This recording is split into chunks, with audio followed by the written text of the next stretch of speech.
Well, a hello and a happy Monday, everybody. Welcome to the walk-off. I'm Scott Belford. You can see here Adam Mack still a little under the weather. He's got his bad taco up on his screen, but he has roughed it and toughed it out, if you will, and set it all up so that we can still do an episode today. And we're super excited to be joined and have back on the show our good buddy and all-around beautiful baseball mind, Craig Ballard.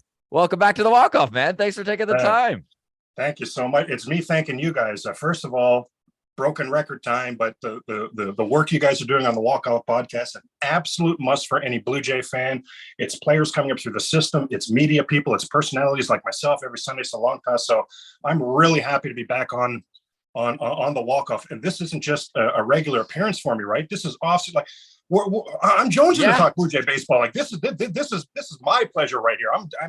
I wish Adam was joining us because I love his Blue Jay mind, but this is my pleasure to be talking some Blue Jay baseball on a Monday.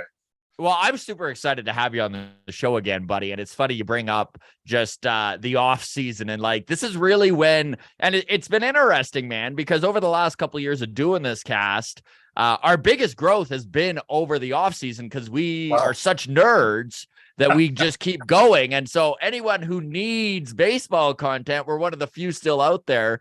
And I know I'm excited just to talk with you because we haven't been able to talk baseball in over a month, I bet, since the World October Series 3rd. was. Yeah, that's right. October 3rd. It's been too long. Can you tell I enjoy my appearances on here? When's the last time you were on, Craig? October 3rd, 1 p.m. Anyway, okay. To the date, nose to the hour. Okay, so we are just under a month into this off season, and still not a lot has happened, man. I mean, all the major free agents, minus some relievers. You know, there were some big relievers to go, but minus the relievers, not a lot has happened yet. And I'm starting to feel like we probably still got to wait till these winter meetings in a week, eh? Are you kind of getting the same impression here? You know what's funny is a year ago from right now, we were all devastated because it didn't even look like there would be baseball. So I think that experience has taken us out of what the norm has become in baseball for agency. Remember 2019, 2020, 2021, by the time players went to spring training, you could make an all-star team of the guys still available. You could make an all-star team of the guys still available. And that's when spring training started. So I think it's getting back to a little bit more normal. But yes, especially if we don't see dominoes fall at the winter meetings. Everybody's sitting right there in the darn room. You're all sitting in the same hotel. Like wheeling and dealing gets done. So that is the next thing I'm really looking forward to. I'm looking forward to this Veterans Committee to see who gets into the Hall of Fame. I'm looking forward to these winter meetings as well. Yeah, last year was weird because it was such a feast or famine, right? Because they had that deadline before the lockout, and then there was like all that action in early December, and we're like, oh my God. And then all of a sudden, you know, the lockout hits, and then it's just famine for months. So at least we're not dealing with a lockout. So my dude, everyone has talked Teoscar Hernandez trade to death, right? But without a corresponding move to this trade, there's still a lot of uncertainty as to what exactly is happening, what direction this front office is going in. And it has made fans, for lack of a better word, pretty squirrely, I think is the right term. Very well I know a lot of people are upset with this return, which I think honestly goes to show you that the market on a power bat on 1 year left, over 10 million owing, for a slightly below defensive outfielder, it's just not as high as maybe some people would hope it would be. And I think Hunter Renfroe is a good comparable here. If you look at the Brewers, right? Very similar money, very similar profile. I think Teoscar's a better player, but marginally, but the better return was on the Blue Jays. But I loved your take on this trade, you know, because you truly, when you put out your video there on TikTok and Twitter, it was very much a glass half full kind of outlook. And I'd love for you to just kind of regurgitate your thoughts on this trade, if you will. Yeah. And you're right. A squirrely is the fan base. Absolutely. I hear it. What I would really recommend to as many fan base or many people in the fan base that can do this, it's not fun. It's not enjoyable. It's not sexy. It's not what a fan wants to do. But you have to bring the business aspect in. That's what I find missing the most. You just laid out the business aspect of it. It's a big deal. We're upwards of 2 years could we make the argument 3 years, where if a Teo re-up was coming, they had a massive window to discuss it. And as far as we see, it was never even discussed. So Teo or Lourdes being moved was going to happen. Absolutely, yes. What were you going to get back for the return? You just said it. That's a 1-year rental. Teo has never made, I think it was you actually, Scott, yesterday on the long toss that was making the point that, Teo probably wants to hit free agency. He's not, or might have been, somebody was saying he's never made the huge money. He'll want to see what's out there for him in free agency. So even the team that you're trading him to really has their mind wrapped around that this is probably a 1-year rental. So the return assets coming back are going to be tempered. They're going to be for that 1-year rental. The specific return assets coming back, though, that left-handed pitcher, Mako, he slides right into the Blue Jays' top 10 prospects. That I'm not sneezing at that. A lefty who's developed pitches as he's come up through the system. When he walked in the door, when he was drafted, his curveball was his calling card. He had a major league ready curveball at 18 years old. When he came in the minors, which is so rare. Yeah. And he walked in the minors throwing in about the high 80s. That came into the high 90s. He's sitting at 97 right now. Like, we are seeing this guy develop right before our eyes. At 21 years old, this is a yes, please. And then, of course, the actual bullpen piece coming back, who I very much like. How much talk has there been about swing and miss? This guy's a swing and miss guy. You add him with Bass at the back of the bullpen to set up a Romano. Now you have several swing and miss guys. I'm huge on who Zach Pop is going to be for this Blue Jay team going forward. I say, I take your Bass strikeout to get 1 out. I take that and I'll see that and I'll call that and I'll raise you a Zach Pop. Bass to get that strikeout is what, 3, 4, 5, 6, 7 pitches? Pop to get that double play, that's 1 pitch and 2 outs. So I'll take that strikeout pitcher and I'll raise you a Zach Pop for importance going forward. But as far as the Teo trade in particular, I did think it was a good return haul, and I absolutely think that it was to set up more to come. Yes, the Gritches trade last year, Gritches for Tapia, that was a house cleaning move. It freed up about $5 million for this year. This move frees up about $14 million. Now you're up to about $20 million, and it's not. This isn't a Pittsburgh. Well, Pittsburgh's buyers now, but like a Kansas City. This isn't a seller move at all. It decreases the payroll, yes, but it doesn't decrease the payroll because they want to contribute to Rogers, to the owner's bottom line. It decreases the payroll because they want a little bit more flexibility, because for the 4th offseason in a row, Ryu, Springer, Gosman, for the 4th offseason in a row, I think the Toronto Blue Jays are going big game hunting.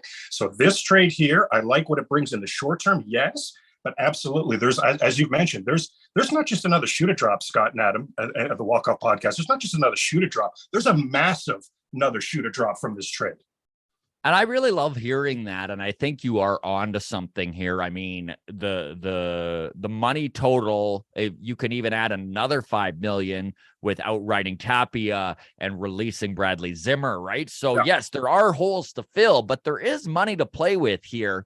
I know you brought up swing and miss, and obviously this is something that has been a little bit of an Achilles heel in this bullpen for years, right? And when you look at this Blue Jays bullpen, how are you feeling right now? I think the addition of Eric Swanson was an excellent move, but I know that it got a little bit of pushback from some of the fan base who was frustrated to see he wasn't that high velo guy.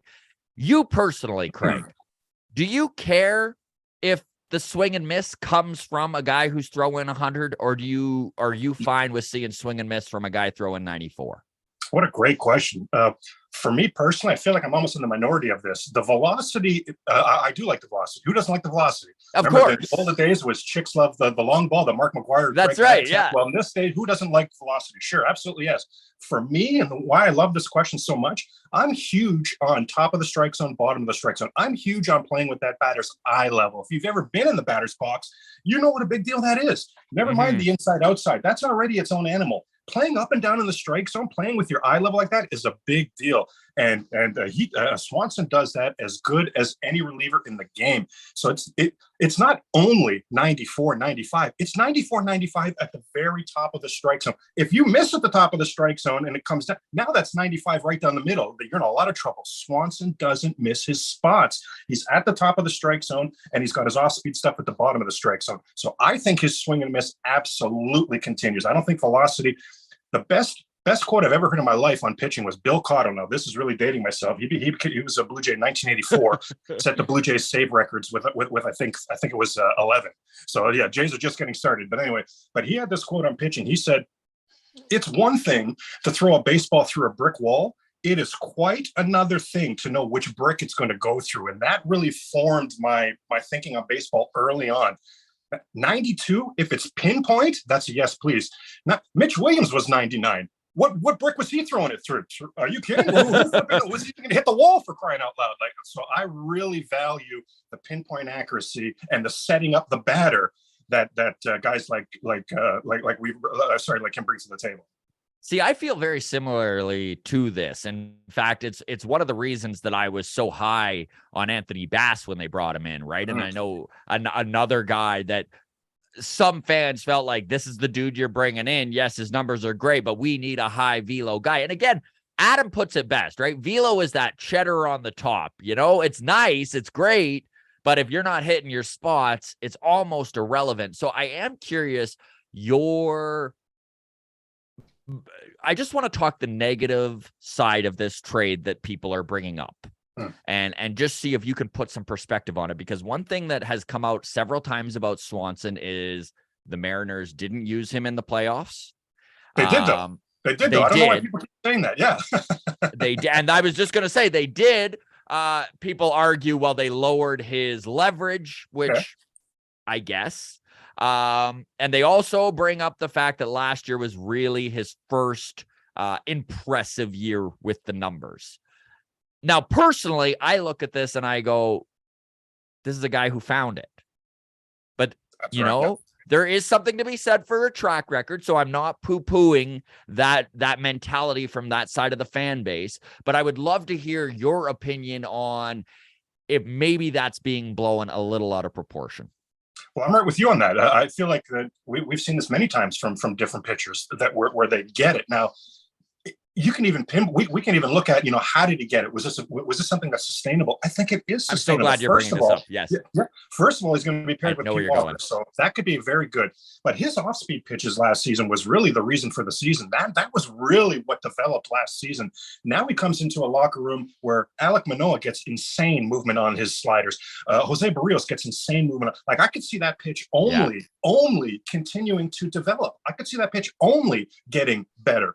And the Seattle not using him or moving him down, however you want to put it, Seattle was in a position where the Blue Jay fan base wanted their bullpen to be. Seattle's bullpen was stacked. I don't even know that it's truly a peak that he was pushed, that Swanson was pushed down or anything along those lines.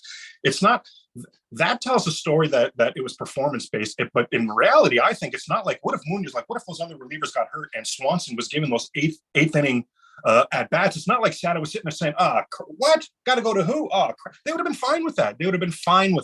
So I'm excited about the addition of Swanson. I was, if you look back to a year ago now, that Swanson, Pop, that's Yimi Garcia, there's been some guys added to this bullpen that I am excited about. And we talk about that Teo trade. There's still more to come because you're going to replace that left fielder. I will be very surprised. And on paper, it's not even a joke of a bullpen right now. It's a decent bullpen right now. I still say I'll be surprised if there's not another move coming, because we know a catcher is going to be traded. What's coming back that? I wouldn't be surprised if a bullpen arm is coming there as well, coming there also.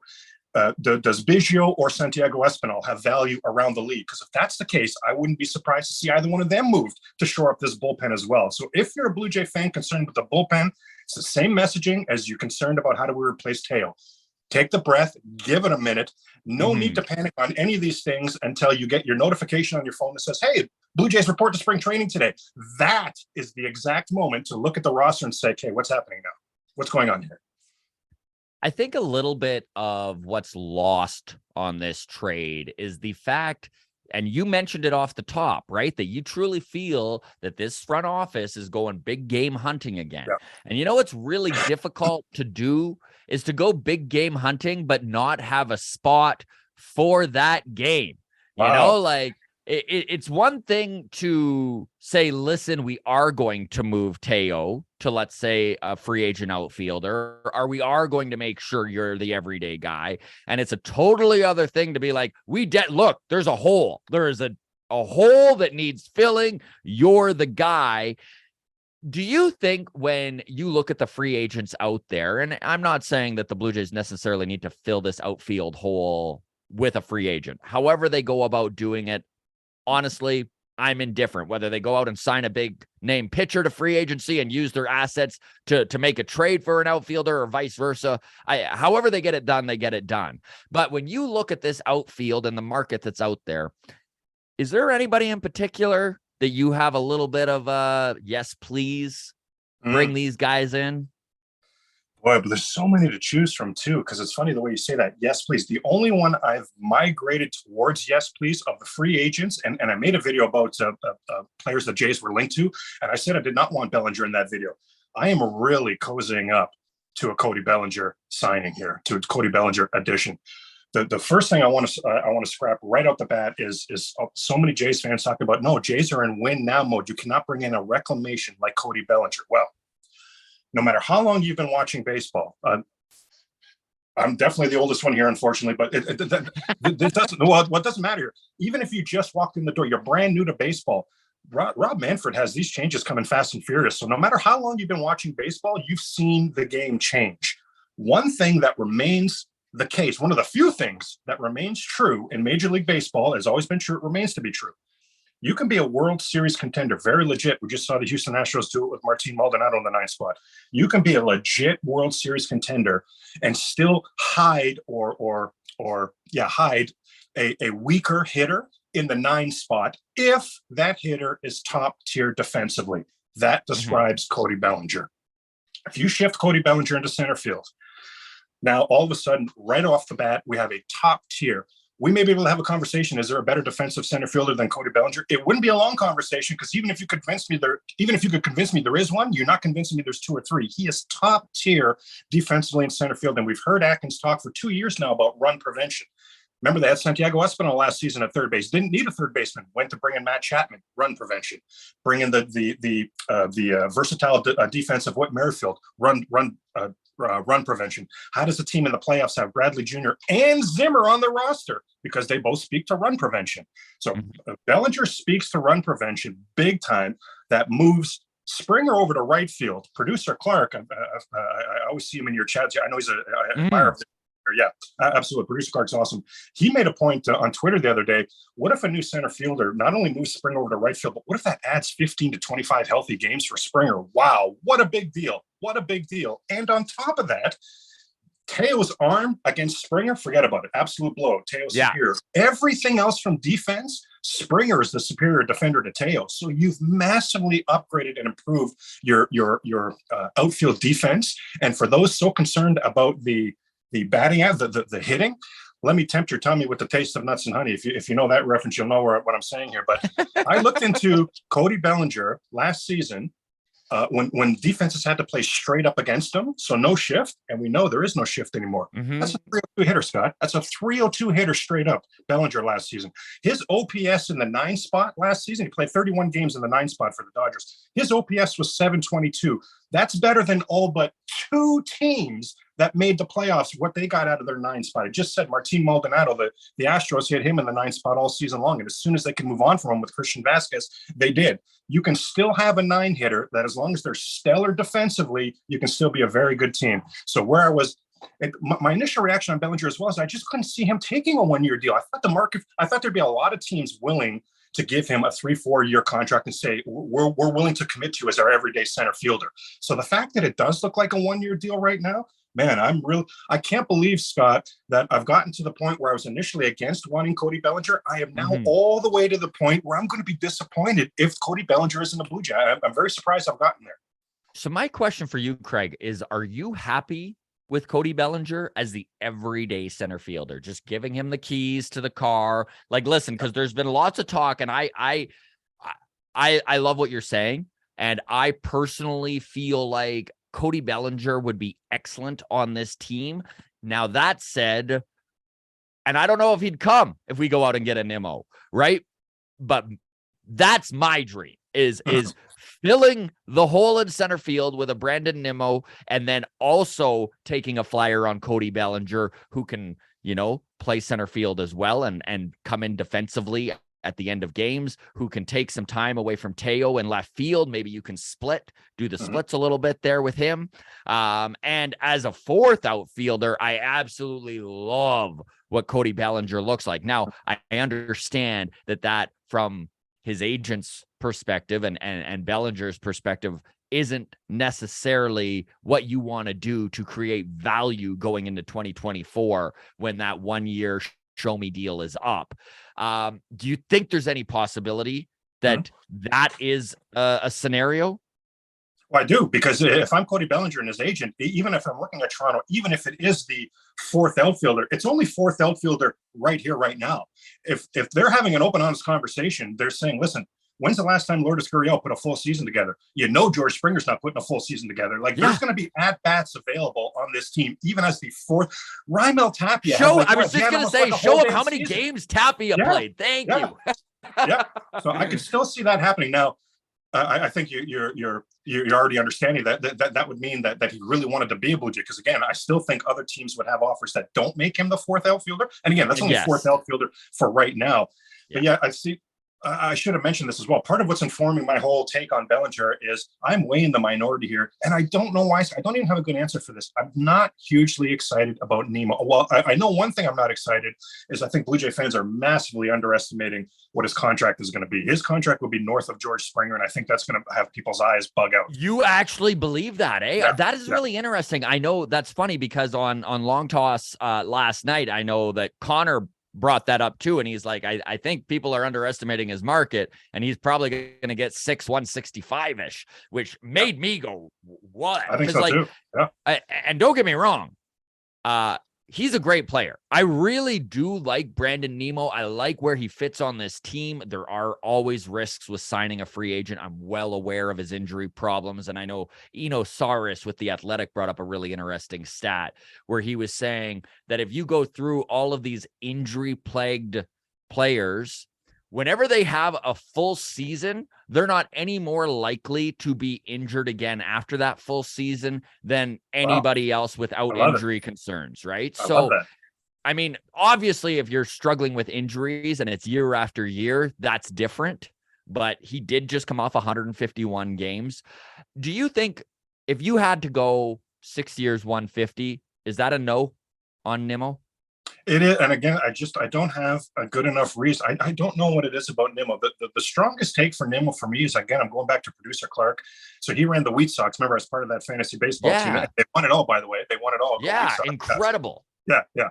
And now, so they early on in our time there, Clark made a move to made a big trade and picked up Francisco Lindor. So he was doing a lot of the heavy lifting. So I know Clark watched a lot of, they drafted Jeff McNeil against my dead body. I didn't want anything to do with Jeff McNeil. Yeah. He killed it. So I know Clark's watching the Mets because he wants to say, hey, Craig, you goof. And because I know he was watching a lot of Mets baseball, and he was constantly commenting that, who's always in the mix of these rallies? Who's always doing things? Who's a table setter over here in New York? This Nimmo guy, this Brandon. So if that's the case, because I'll tell you, that wasn't my experience watching the Mets, but I digress. But that is a bridge. A George Springer contract for Nimmo, for me, is a bridge too far, especially when you have such bullets in the chamber. I mean, a catcher trade is going to bring you back something really good.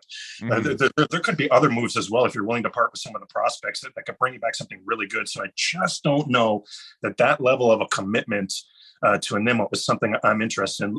Let me throw one to you here, Scott. I was thinking about this last night, and it actually blew my mind. I haven't heard anybody talking about this. I think there might be some there. We're all talking about what the return haul is going to be for the catcher. What about if the catcher trade is one of the catchers plus a Ryu or a Kikuchi? So it's actually a salary dump. You'd still get back a nice piece, like you still get back like a nice bullpen piece or something like that. But now you've got the savings are already in tow. Now you've got all these savings. Now we really are, hey, get Carlos Correa on line 1, get Aaron Judge on line 2, get DeGrom on line 3. What's Justin Verlander's schedule look like today? Like, we're talking the biggest game hunting that the Toronto Blue Jays have ever done in their franchise's history. I could see something like that happening. I love that take, and that's a really interesting one, and you kind of brought it up. I haven't heard that either. No. So I love that you're thinking that way. And it's interesting because last night on Long Toss, I know Garth brought up that the Blue Jays, yes, they've gone big game hunting. Yes, they've spent some major money, but they have never done the proverbial mega deal. Yeah. Do you think this front office has it in them to do it? Because they've yet to prove that they can, but that doesn't mean they won't, right? Yeah, 1,000%. I think they do. I think if anything, there's the ghosts of the JP Ricciardi era, maybe informing some of these decisions. Do you remember JP Ricciardi for his first couple of years? They finished in last place, dead last, the Blue Jays, and he told Rogers ownership, he said, "Man, look at the payrolls. The Toronto Blue Jays cannot compete with these payrolls." And finally, one year, Rogers said, "For your next 3 years of the budget, we're increasing it by $100 million. So increase this year's by 33.3, spend it all now, do whatever you're going to do." He spent it all now. They brought in AJ Burnett, they brought in BJ Ryan. Yep. And they went from 5th place to 4th place, right back to last place in that 3-year span. Didn't mean a thing. So there's Rogers saying, for the money that we were spending that was unacceptable, the results were still the same, 4th and 5th place. So why would we inject another, huge amount of money into something like this? And it's the same ownership group who I really think have a lot more faith in Shapiro and Atkins. So yes. I do think that they will open up that vault when the time has come. But it can't just be the pitch, the presentation from Shapiro and Atkins cannot be X amount of money, a huge contract for this player. And guys, this might be good for us. No. It has to be this championship. Here's how this player wins us the championship. Here's how this player means that you need to start getting your Rogers Blue Jays championship merchandise ready to go. It has to be that level of a slam dunk. But remember, guys, we talked before, the Shapiro and Atkins, they built that sustainable playoff contender in Cleveland. And right as that playoff window opened, that's when they came over to Toronto. So there's no way that Rogers could have called up Shapiro at the time and said, "Hey, Mark, all that heavy lifting, those years of losing, years of night, no sleep in Cleveland. Now the fruits of that labor, that window's finally opening up. How'd you like to abandon that window, come over to Canada and do all that fruits of labor again, do all that heavy lifting again?" No. They must have been clear that, honestly, Mark, when you come over here, there is heavy lifting to do. You do have to rebuild our organization. They felt like Anthopoulos ravaged the organization, but Mark Shapiro, you will be thrilled. Once you've done the heavy lifting, once you've opened that window, you will be thrilled at the money we have for you. Cleveland doesn't have that money for you. You will be thrilled at what we have for you. So I really think that Rogers would commit to something like that. Let's talk catching for a second here. I know that this is one subject that has probably been talked about more than any on the Blue Jays landscape over the last year, and it's because they kind of have an embarrassment of riches at that catching position. They have 3 studs.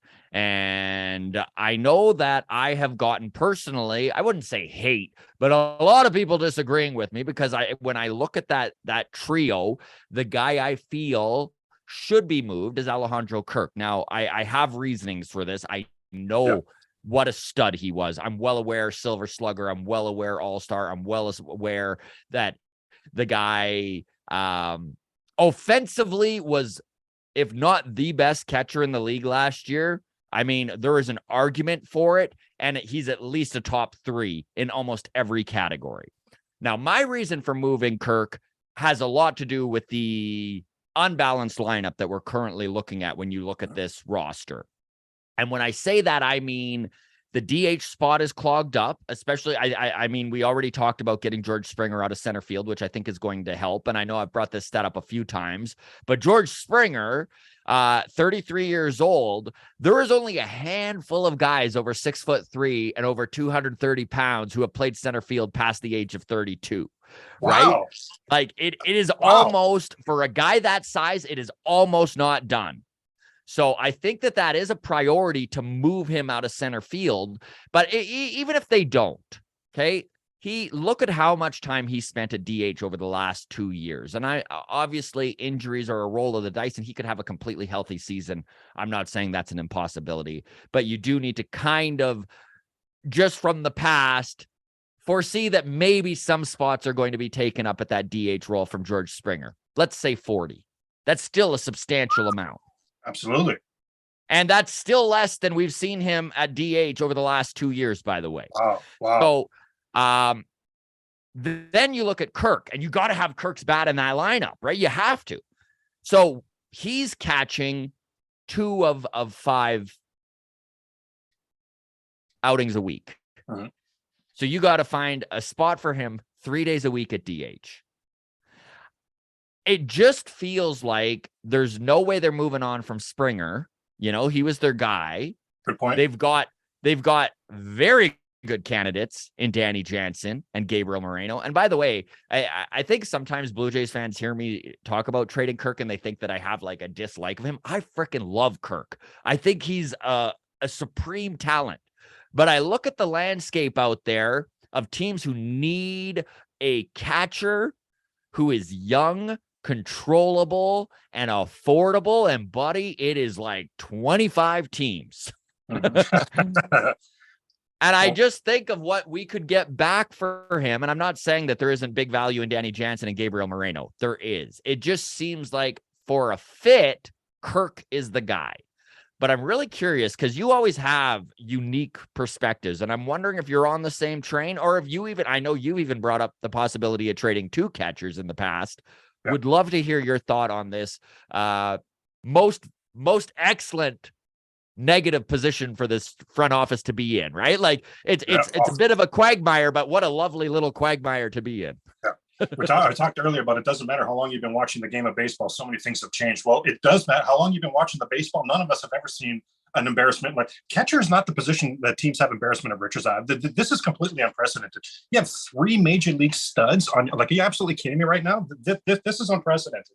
To your point about Kirk, we were mere months ago, if the Cleveland Guardians were willing to play ball, that was the centerpiece of a Jose Ramirez. Is Jose Ramirez a bit of a big deal? That was the centerpiece of a Jose Ramirez superstar trade mere months ago. The only reason it didn't take place is Cleveland and ended up with that re-up with Ramirez. So I'm right. And Craig, there since then, Silver Slugger All-Star to his that's all that's happened. That's all that's happened, by the way. That's all that's happened, by the way. Started in the All-Star game. Yeah, exactly correct. Exactly correct.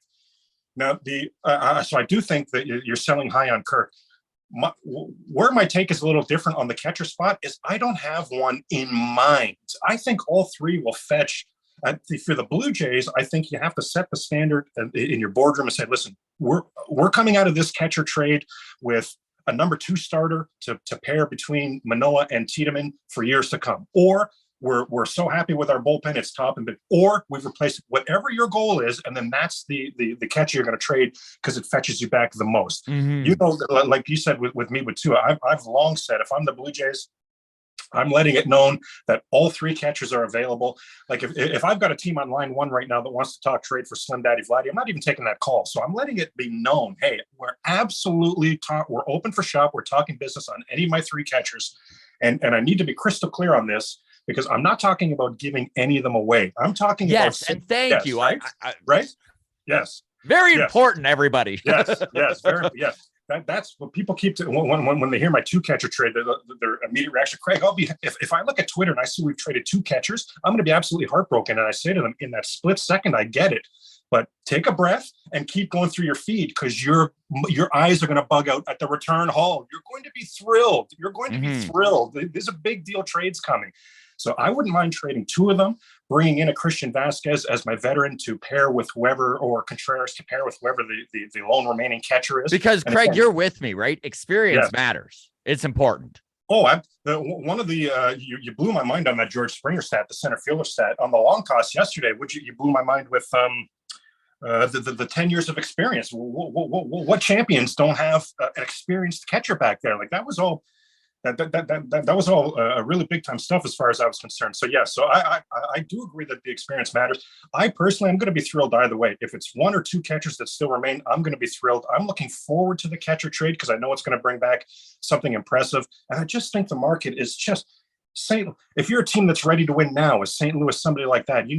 My God, Danny Jansen. If you're a team that fancies yourself as maybe not next year, but going forward, you've got a real nice young core like what Pittsburgh's got going there, but we don't have a catcher we're happy with. Man, Gabriel Moreno, wow, send us the king's ransom for Gabriel Moreno. Right. If you want somebody who is just a pure hitter, the Blue Jays took Alejandro Kirk and put him in their 4 spot for crying out loud. Like if you just want an absolute hitter, Alejandro's your guy. So it's just there's something for everybody. You say 25, man, every single team in baseball should be involved in these trades. So I'm just really excited. Bottom line, I'm really excited about the Blue Jay catcher trade. And I personally don't have one in mind that I hope it's going to be one or the other. If anything, I hope it's not Jansen, because you'll go nuts if it's Jansen. I will go nuts if it's Jansen, but I also am prepared, right? Like I'm well aware that whoever they trade, there's going to be good reasoning behind it. And I think the haul back will make me happy. I do love Danny Jansen. He's probably my number one out of the three, but I am not by any means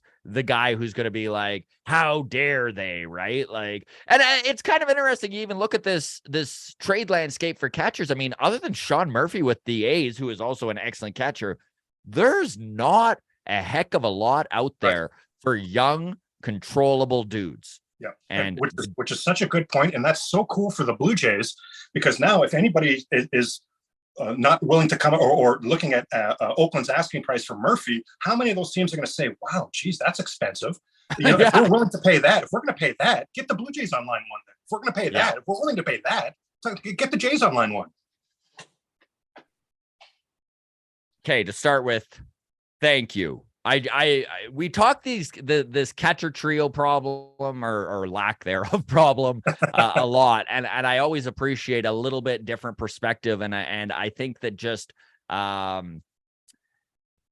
whatever happens, but I do like that you really emphasize the fact, guys, let's not freak out about this speculation, because there will be a haul coming back, and we will be happy despite feeling that sadness and loss like we did with Teoscar. And I think that's why there's so much negative feelings around the Teoscar trade, is like, he was a lovable dude, right? And he had tenure, right? He'd been here for a while. So we all had a chance to fall in love with him, right? Absolutely. And the last thing I'll say on the catcher, because I see a lot of Blue Jay fans concerned with, well, if you trade Jansen, we want Moreno and Kirk calling these games going for. I don't believe for a millisecond that John Schneider lets any of these catchers call anything. I think it's all coming from Shapiro and Atkins down to Walker and Schneider, and then seminated. Is that the way to put it? Seminated or told to the catcher. Yes. Like I don't think the Blue Jays are worried about who's going to be calling these games at all. I think management's looking in the mirror and saying, right here, who's going to be calling the games. That's interesting. That's an interesting take. I like that. Let's change gears here, Craig. Would love to hear your opinion on Bo Bichette. I actually just saw a stat on Twitter from Foolish Baseball. And basically what they did is they showed his swinging at pitches outside the zone year to year since he has joined the league. So in 2020, he swung at 45% of pitches outside the zone.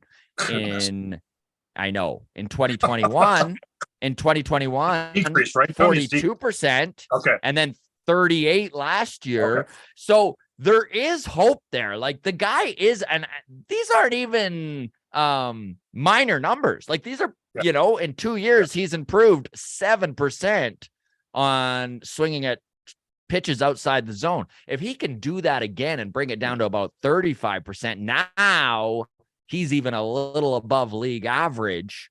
And all of a sudden, you feel a little more comfortable in those situations where there's two outs, runners at second and third, and you need Bo's at the plate, and you're like, oh God, just don't make a bad swing choice. But there's always that talk of the defensive end with him.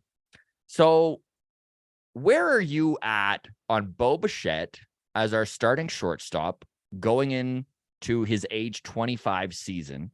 Are you comfortable giving him this other shot? Are you starting to get to the point where a lot of fans are, where your patience, that the rope is getting shorter? Where are you at? I feel like I'm way in the minority on Bo as well, because I've never thought there was a re-up coming for Bo. I've talked about this on the long toss before. Bo Bichette went out of his way. I think he's on like 54,000 less, 54,000 US, which is like 1.2 million Canadian, for crying out loud anyway. But he's playing for a lot less money this season on purpose, because he doesn't agree with how the Blue Jays run their pre-arbitration system. Now, the Jays will say, hey, we think it's competitive, we think it's in line, whatever. I also asked the question, where's Dante Bichette? And everyone kept telling me, well, he quit the team because of that COVID. We've been back for over a year now. The COVID is way in our rear view. Not actually COVID, but the COVID baseball repercussions are way in our rear view. Where's Dante Bichette? I don't think this relationship with the Bichettes and the Blue Jays is strong. I've never thought there was a re-up coming for him. I think the best thing for him is to move to second. Yes, you talk about those swings and misses decreasing. That's built. You say, can that continue? It will built-in continue if it's September Bo. September Bo all season long. We talked about it. It's the reason for this. We talked about, listen, if you're going up to the plate with a pitch in mind for that first pitch that you want to attack, man, do I love that.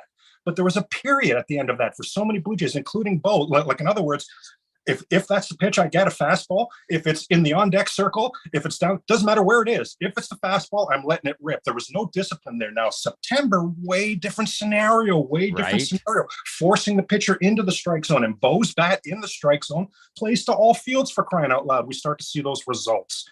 I think this would be the fourth offseason in a row. We constantly see the Blue Jays kicking tires on other shortstops every offseason. And Ross Atkins, every offseason, he says, I'm in constant communication with Bo, and Bo's attitude is always the exact same. If you think there's a shortstop out there that improves our team, then your follow-up text to me will be letting me know what my new position is. That Bo's always say, hey, if there's a move that improves our team at shortstop, then you let me know what my new position is. And I just don't understand how second base just isn't a move that just speaks for itself. I'm huge on Whit Merrifield. I mean, I don't know if we're going to talk about Whit Merrifield. I think is the X factor in baseball for the Blue Jays next. Like the fan base is not ready for what Whit Merrifield's going to bring to the table. As a side note, so I'm not looking for another second baseman, but moving Bo over to second, just everybody went nuts. All non-Blue Jay fans went nuts that Slim Daddy Vladdy won the Gold Glove this season. Well, Blue Jay fans know it's because he's saving Bo from throwing errors multiple times every darn game. Vlad is that good. That throw from short from Bo, the addition of Chapman did not help Bo like we thought it would, because the fielding was never Bo's issue. It's those throws that is his issue. At second, it's such a different animal. Somebody blew my mind the other day on a live, said, what about Bo in center field? Like, I don't even mind thinking outside the box things, because another season of Bo at shortstop, don't we know what we're going to get? That's going to be 25 throwing. Like, don't we already know what we're going to get from that? Yes, the hitting is elite. So we need to round hole, square pin. We need to find a way to get that bat in the lineup 1,000,000,000,000%. Yes. But does it have to be as the everyday shortstop? Man, I've seen this movie quite a few times. And Scott, I will not be surprised at all if Bo Bichette is in a blockbuster trade. So let's get crazy then. Okay, let's go to, I like you bringing that up. Okay, so let's take this in two different directions. Let's start with, let's say the Blue Jays do go out and get Cody Bellinger. Let's say that is their center fielder, splitting time with Whit Merrifield, who is also proficient in center field, as well as George Springer can play some center field you don't want him there very often because of the injury thing, but in a need situation, obviously he just played 2 years. His whole career has been a center fielder. He can play the position just fine. So let's say they bring in Bellinger and he's pretty much our everyday center fielder. But now all that money that we have been talking about all of a sudden gets focused on the big four, right? And they start shining that light on the Dansby Swanson, Xander Bogaerts, Trey Turner, Carlos Correa. Do you think that that's a legit possibility for this front office? And which of the four do you think fits the needs of this team the most? I really do think it's a legit possibility. I really do. It takes us back to that we were talking about before, that the catcher trade would have a reused contract attached, or a Kikuchi and reused. Like, I still think some money needs to be freed up, because they have been clear that they don't want to go into the luxury tax. I think Garth is not happy with that. Garth, and I hear you, but that's a whole separate conversation. Garth's point is, I get it, and they work with a budget, and I get it, but it's owned by Rogers. So why is there a budget? And if there is, why isn't this the budget? Like, I get it. Yeah. I understand that part of it, but I still think for them to big game hunt, as you mentioned, they want to do clear something some like money. that. They do. I'm Yes. not averse to any of that at all. Trey Turner hitting in the 2 spot for the Toronto Blue Jays shortstop. I mean, just insane. Absolutely insane. Bogaerts.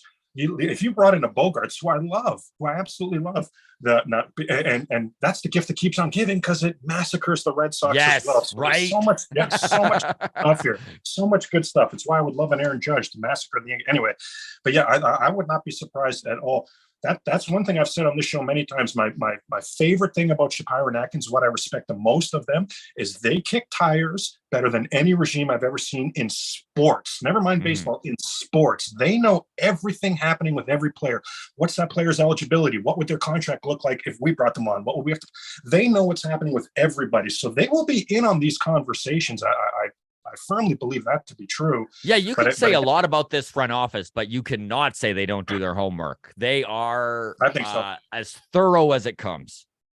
Yeah, that's always been. That's why I was so stunned when John Schneider was hired right away. They didn't even wait till the World Series was done to see what candidate. That's part of why I was so surprised with the John Schneider hiring. But yeah, I don't think it's far-fetched at all, Adam. In fact, I'll be downright surprised if we don't. Somebody was saying the other day, like a couple of days ago, hey, about time for us to hear that Blue Jays are a surprise suitor for this player. This player. Like, it's about time that we do hear that, because I absolutely think the Blue Jays will be involved in these things.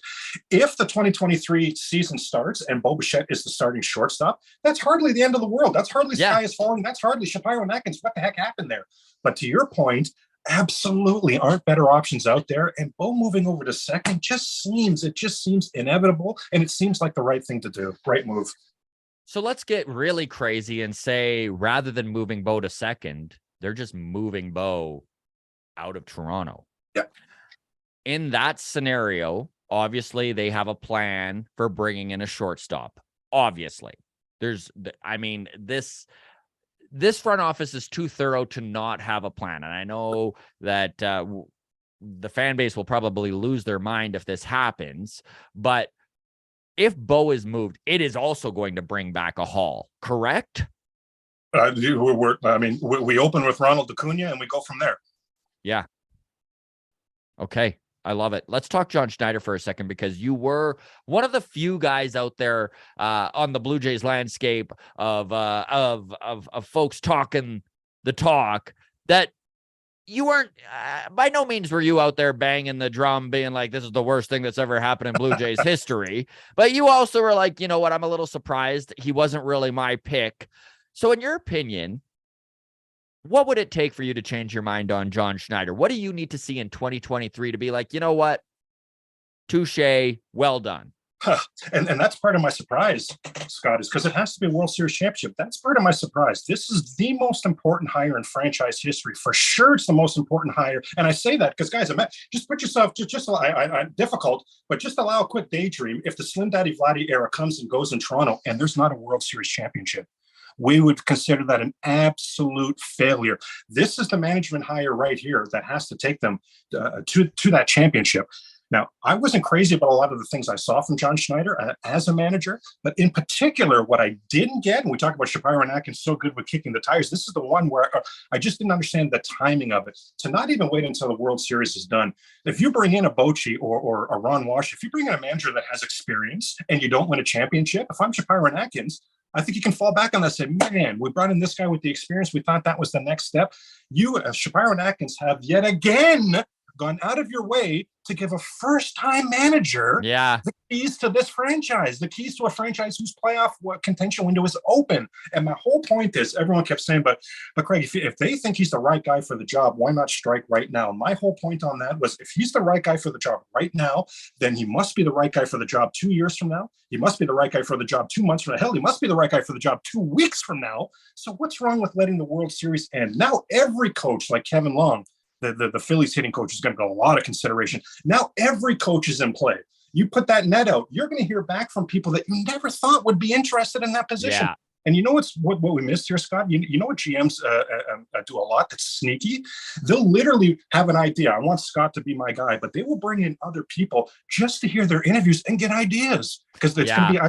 The Jays didn't even do that. So that was my surprise. If John Schneider is the right guy in that moment, then 2 weeks later, when proper due diligence was done on all the other managers available out there, he still would have been the guy. In fact, you say, what could convince someone like you, Craig? That would have convinced someone like me. If they did the proper search, held the press conference and say, I'll tell you, Blue Jay fans, we went into this thinking John Schneider was the guy, and we interviewed X amount of people, and now we're dead certain that John Schneider is the guy. I'd be way more on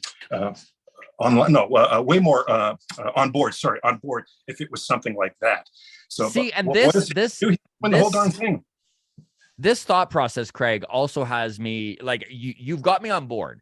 I like John Schneider, and I know you do too. And this is the thing, for anyone listening to this portion of the conversation, I hope you understand that I'm not necessarily against John Schneider as a big league manager. Just I'm uncertain if he has it within him to take us to the promised land. I hope he does, and I would love to be wrong on this. I thought the way they handled the whole process was weird. Number one, coming out and being like, he's probably our guy, but maybe not. We're going to do our due diligence. I was like, okay, weird way to handle that, but at least they're doing their due diligence.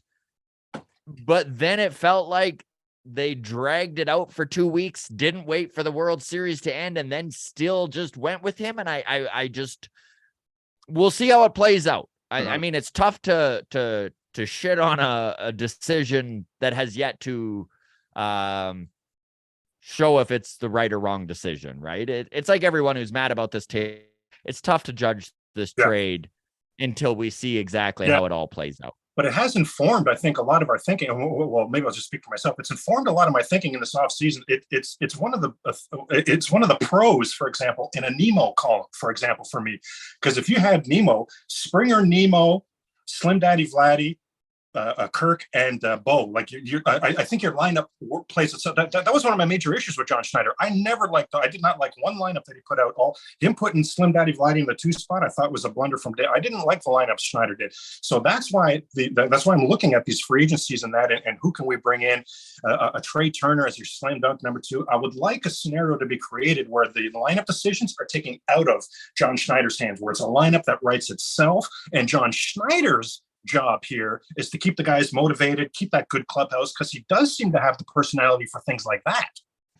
I sure love talking baseball with you, my dude. This is great.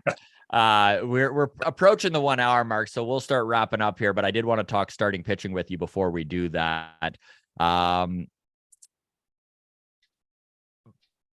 Okay, so last year you were very against the Yusei Kikuchi signing, which truly did turn out to be 100% right. And I also know that you're such a big Jays fan, you would have loved to have been wrong on that. I'm well aware, right? Like, so I'm curious, when you look at Yusei Kikuchi this year, is he a lost cause, or do you see the possibility of maybe him being able to contribute, even if it's not to the value of $10 million a year? Can he contribute in 2023, in your opinion?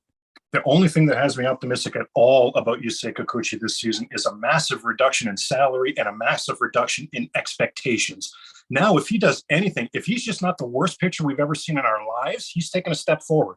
I know that sounds silly, but that's really so. Can he, with no pressure on him at all? Because remember now, the Jays at $16 million. They sent him to the bullpen kicking and they sent him to the bullpen when the media and the fan base made it clear that you can. We've been saying this for a couple of weeks now, John Schneider. You cannot run. You're in a pennant race, John Schneider. You cannot run Yusei Kikuchi out there again. It was the Jays came to that decision kicking and screaming, and it was only because of the outside noise. They kept running him out there every 5th day.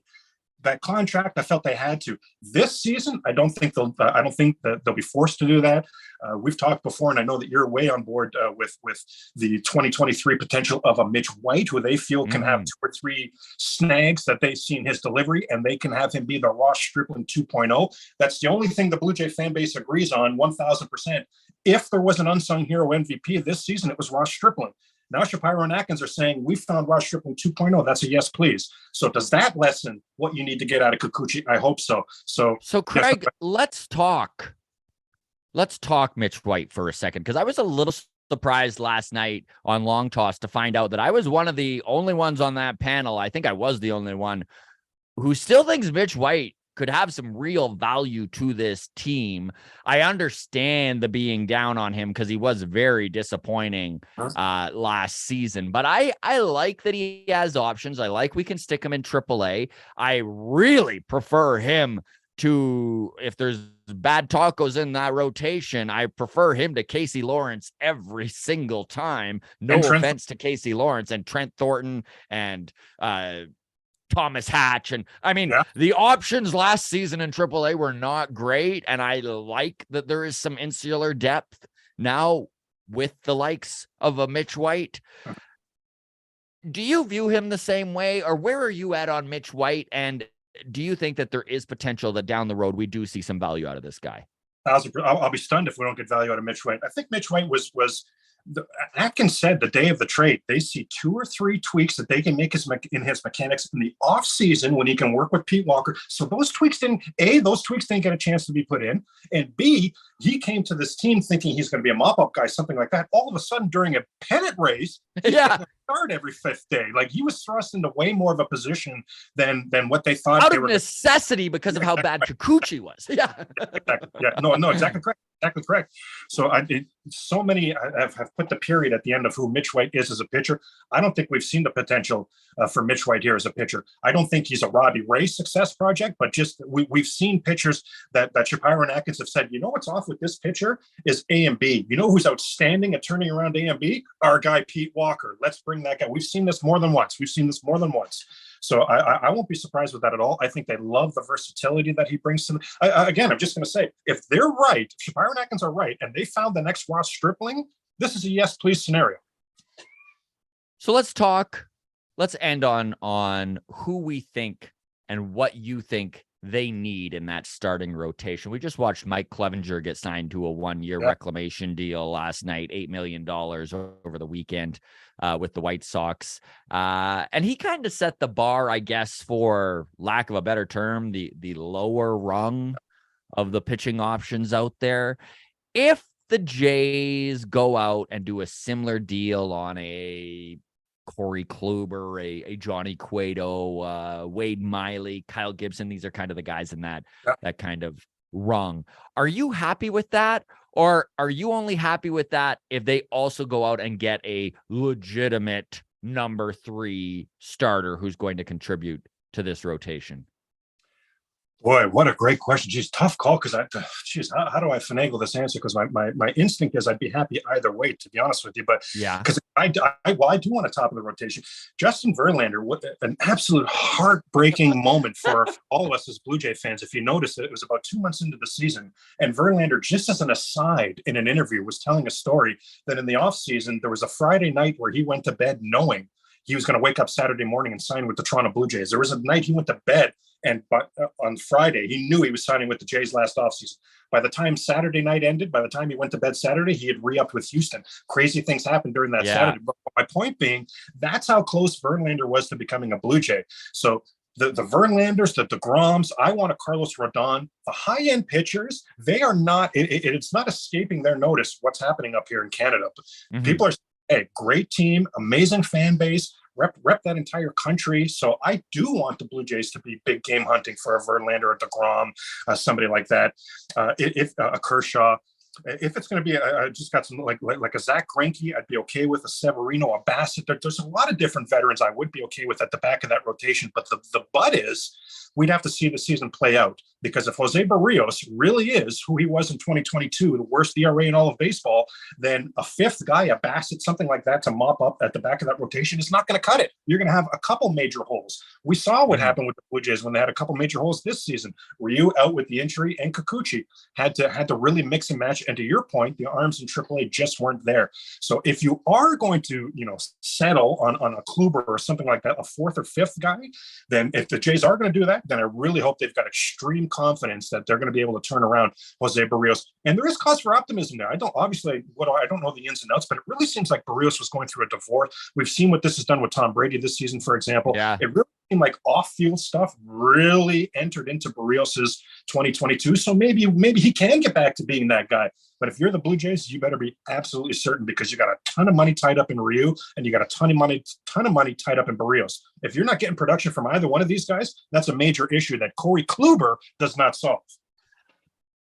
Do you think I'm one of those guys where once a dude is in the league for 5 years, you could flip that baseball card over and look at his career average, and that's most likely what you're going to get. Are you at the point where you're happy if Barrios just returns to his career average of a 4 ERA and pitches 190 to 200 innings a year? Absolutely. That's a success, right? That's a success. Yeah. Oh, the weirdest thing. So the name of the game is wins and losses. when Jose Barrios pitched for the Toronto Blue Jays, he pitched 16 games at Rogers Center. They lost 2 of them, and they totaled 2 runs. So basically, when Barrios was on the mound and the offense did anything, the Jays won that game. So I'm still not out on Barrios, even if he comes back as that same pitcher. But an ERA in the 4s, that would be such a big deal, because one of the issues with Barrios is in big games, he got blown up so early, and they were often at the beginning of series, the first game of the season, for example, and the Jays had to get into that bullpen so darn quickly. And when that happens at the beginning of the series, there's nothing ideal about that. So if he can get that ERA back down to the 4s, a lot of people will be saying, at that price tag, you're going to be excited about an ERA of 4. Yeah, in this scenario, yes, I will. Because no matter what, we will not be asked. Look, at Barrios probably wouldn't even gotten a start in that wild card round. In fact, against Seattle, we're not looking for Barrios to do the heavy lifting. We're just looking for him not to have the worst ERA in baseball. Manoah and Gausman are tasked with doing the heavy lifting in that rotation. We just need Barrios to not have the worst ERA in baseball.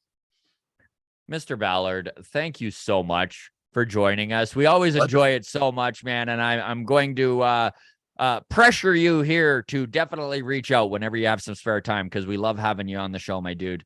For all of you watching right now, if you are still at this point in the video watching and you haven't hit like or subscribe yet, please do so. Whoa, offensive. Craig's offended if you haven't. So fix that little problem. Again, thank you so much, everybody, for tuning in. You can always follow us on Twitter at Walk Off Podcast. Craig, where do they follow you on Twitter? Twitter, I'm at Craig Ballard 77. So Craig Ballard, my name, and then the number 77. And then on TikTok, I should know this, shouldn't I? I think it's just at J. Oh no, it's Craig Ballard _ Jays Talk, and Jays Talk like TikTok, TOK. So there you go. TOK, yes. Craig's always putting out all sorts of great content when it comes to when something happens in the Blue Jays landscape. Craig's always got some really insightful stuff to say. So check it out. Again, Craig, thank you very much for joining us. I'll just tell you something I'm really excited about. I did this last year with the Raptors. The Advent calendar, when December comes. Yes. You open the box. So I do a box. I'm doing a Toronto Blue Jay Advent calendar. So day 1, for example, Bob Baylor's a prominent day, a number 1. We'll look at him, but of course, Tony Fernandez is the ultimate Blue Jay number 1. So it's like a deep dive. So it's a lot. I don't know. I think the Raptor fans and I had a lot of fun with it last year for the Raptors. Yeah, I so love that. I love you're doing that with the Blue Jays. That's great, man. That's so fun. Yeah. Right on. All right. So keep an eye out for that, Blue Jays fans. Again, Craig, thank you so much. To everyone watching, take care of yourselves. Cheers.